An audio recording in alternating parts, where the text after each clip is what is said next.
Arne, first of all, I just wanted to start with what we saw in the Champions League and obviously the accusation of racist abuse that Vinicius Junior put forward. Obviously, looking at those scenes, is enough being done to combat racism? And when you see scenes like that as well, what discussion does it provoke in your own dressing room in terms of maybe advice to your players if they were to face a similar situation? Yeah, I think in general, you can never do enough. You can always do more, and we should always try to do more to make sure this never happens again. And that's what I mean in general. I think we have to try as a world football community to do more than society does. That's maybe not so difficult, by the way. But and I think protocol has been followed during the game, so that's the first step. And now, and I think the football world reacted as you expected to react. And I'm trying to do the same now. We can never do enough or too much. We can do enough, but we can never do too much. No. In terms of advice to your players if they were to face a similar situation? I would hope they act in a similar way, so immediately address it, and I would hope that the referee who's in charge then acts in the same way, because and then protocols need to be followed, and because it's under investigation I cannot say too much about that situation, but in general, as I said, we can never do too much. Obviously in the Premier League last night we saw how difficult it can be against anyone to take all 3 points. How much though, when you look at your own form at the moment and another confidence boosting victory over Brighton, how much of a better place are you in now, do you think, compared to maybe a few weeks ago and after the defeat to Bournemouth? No, compared to a few weeks ago, I don't think a lot has changed. I think we've now from the last 19 games we've lost twice, and twice we've lost in extra time. And in my opinion, twice not. We did not deserve to lose both of those games. We didn't need yesterday to know how difficult it is to win a Premier League game. We've experienced this season already a lot of times, and I think all the teams experienced it. It is that's what made the Premier League nicer this season and last season. That it's much more competitive than probably 2, 3, 4, 5, 6 years ago. We've improved compared to 3 or 4 months ago, but I think I would even, as weird as it may sound, include the Bournemouth game, because apart from the goals we conceded, we had total control with dominance, created a lot of chances. So and the same could be said in the second half about City. So we're in a much better place now than we were months ago, and there's a very simple reason for that. 2 more reasons, but the most simple 2 are how fit we are now compared with 3 or 4 months ago, and the second one is that we are much better in set pieces at the moment. When you say you experienced it this season as well against Forest at home, and obviously now they're under different management, so what are your expectations? What kind of a test they can provide? Back then they were under different management as well, because Sandijs was, I think, his 3rd, 4th game. I don't know exactly anymore, but that makes it sometimes a little bit more difficult, because we only have tonight, to see if this manager changes personnel, changes tactics. The good thing is that there is still 1 game to be played before we play them, but and we of course know him because he worked last season in the Premier League as well. But usually you adapt to the players you have. Although managers have a preferred playing style, you take into account which players you have as well. So let's see. It has been a difficult game for us in the beginning of the season. Although, again, I'm going to say the same. First half hour was very, very good from us. Chance after chance. And then we conceded a set piece, and the game went completely the opposite way. So we know what we can expect if we play Forest, because I've played them 3 times already. Can I do a quick injury update with you, please? Jeremy. Quick is difficult, but... Do you want to take over? I'll leave it with you. Well, with Jeremy Frimpong, what's the situation there? What I meant with quick is difficult is if you go by all of them. But Jeremy will not be involved this weekend yet. We hope he will be involved next week. If things go as planned.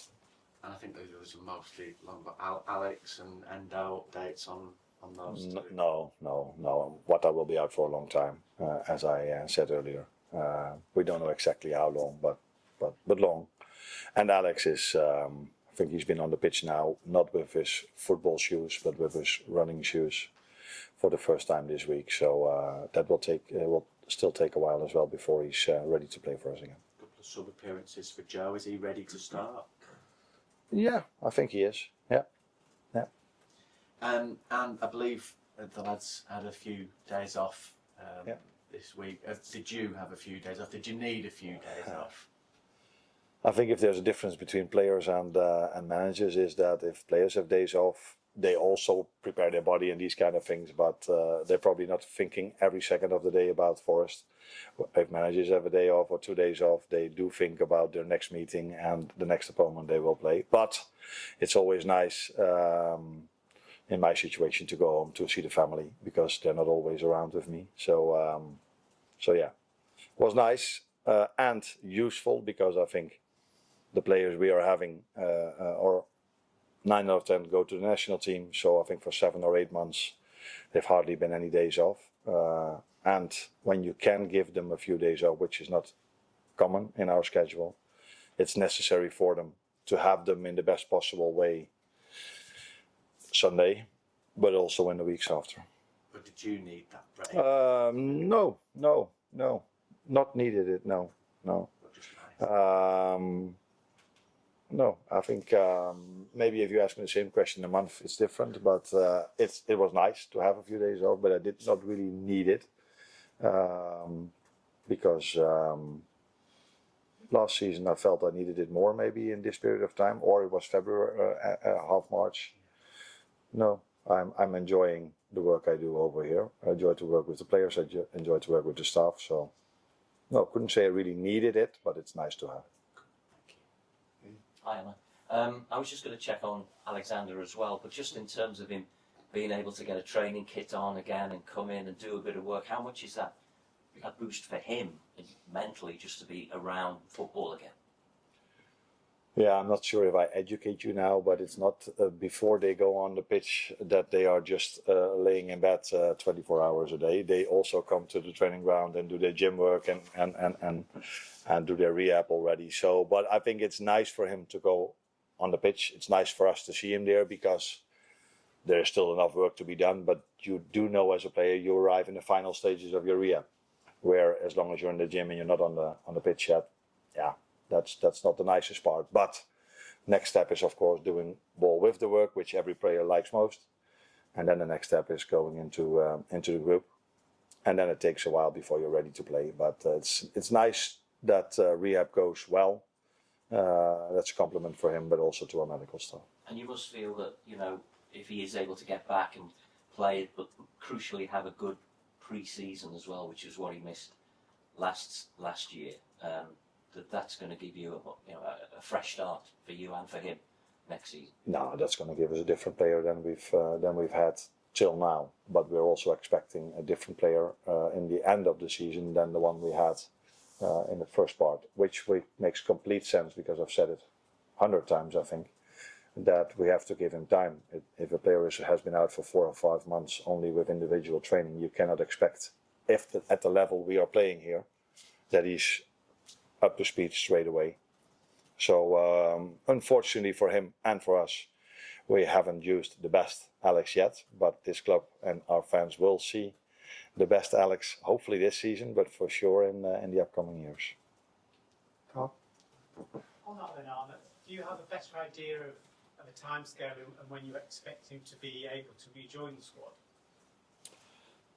Yes and no. I think we all know when the moment you go onto the pitch, it doesn't take 3 months anymore. But these final stages of rehab are also the ones that can make things change.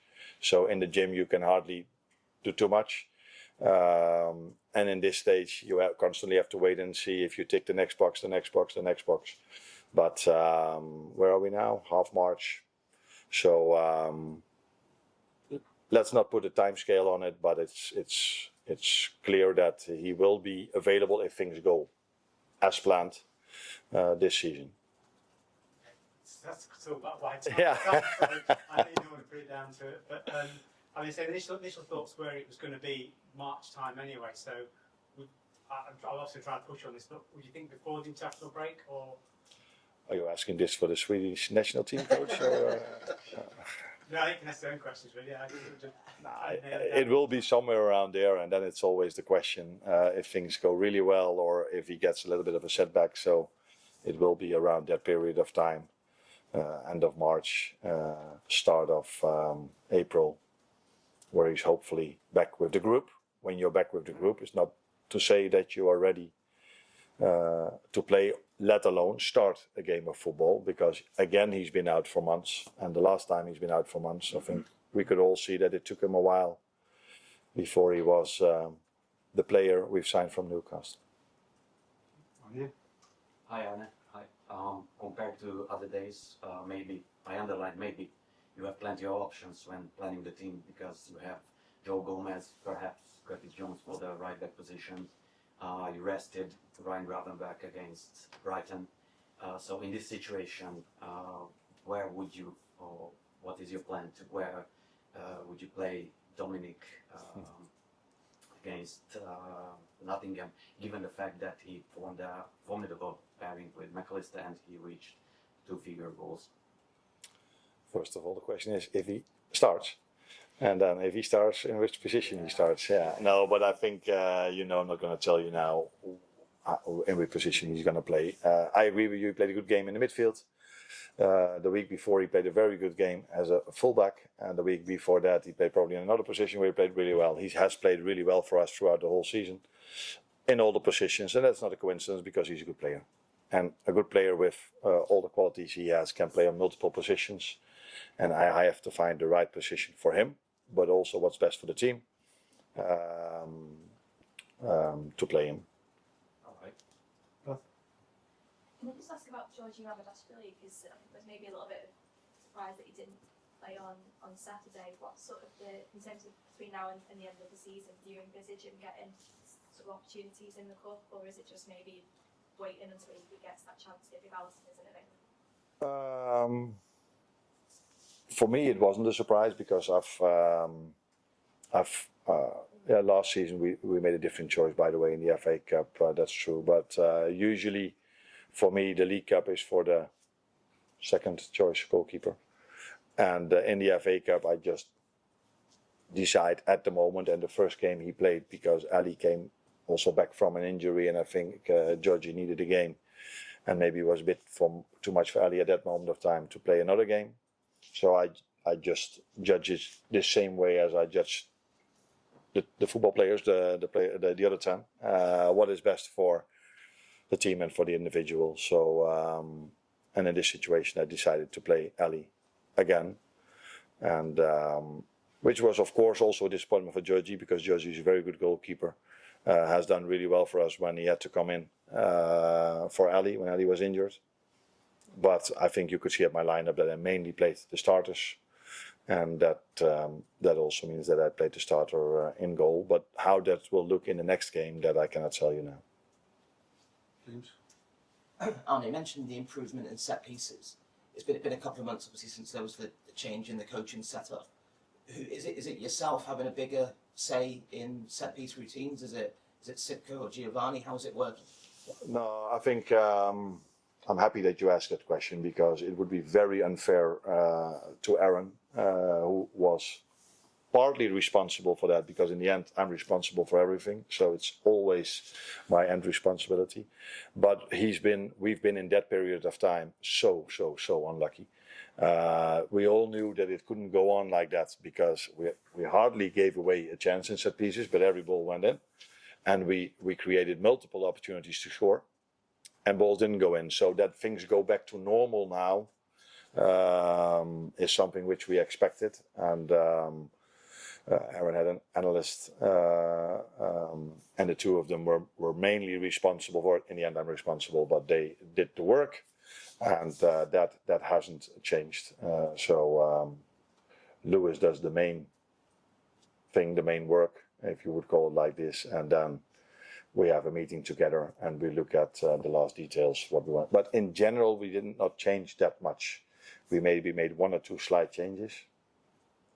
but we didn't change as much. What changed is things went back to normal, because in the Premier League, when Aaron was with us, we were already very good. Oh, sorry, not in the Premier League, in the Champions League, we were already. I think we were number one in set pieces.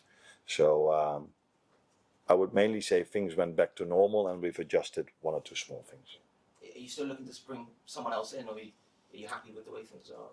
At the moment, we're happy with the way things are, but as it is with players, we're always looking if we can strengthen either the staff or the squad. So we always keep our eyes open, but at this moment, I don't expect any change today or tomorrow. Hi Arne. Goal scoring has improved in recent weeks. I think it's 20 goals in the last 7 games and 9 consecutive games in which you scored at least once, which is the best run of the season. Do you think anything in particular has changed, or is it just sometimes luck when it comes to shooting? I know you said a few weeks ago you agreed with some of the people who said that Liverpool weren't as entertaining as they could be. Do you think that that's also changed? I didn't agree with you if you put it that way, but the teams we faced weren't as entertaining as the teams we've recently maybe faced. So it will never be about us if a game is entertaining, yes or no. That is at least my take. We always try to press. We always try to bring the ball out from the back. We always want to entertain. That doesn't always, we don't always succeed in that. And if we don't, sometimes it's about us because we just don't execute things well enough. But it's mainly because the teams we are facing don't want an entertaining game, which is completely fair. I'm not debating that or arguing that. I would probably do the same if I have to play Liverpool. But I think also there, which is a boring answer again, things go back to normal. So for such a large part of the season where we've lost games or drew games, we did not deserve at all to draw or lose that game. The amount of times that we've created so many chances, more than enough to score 1, 2 or 3 goals, has been a lot. And you could argue if we created so many chances against Brighton, but we scored 3. And sometimes that happens in the season as well, where it also happens that you create a lot and you don't score. So, but that last thing happened a bit too much with us. Things went a bit more back to normal, I think, recently. And you can see that now in the results as well.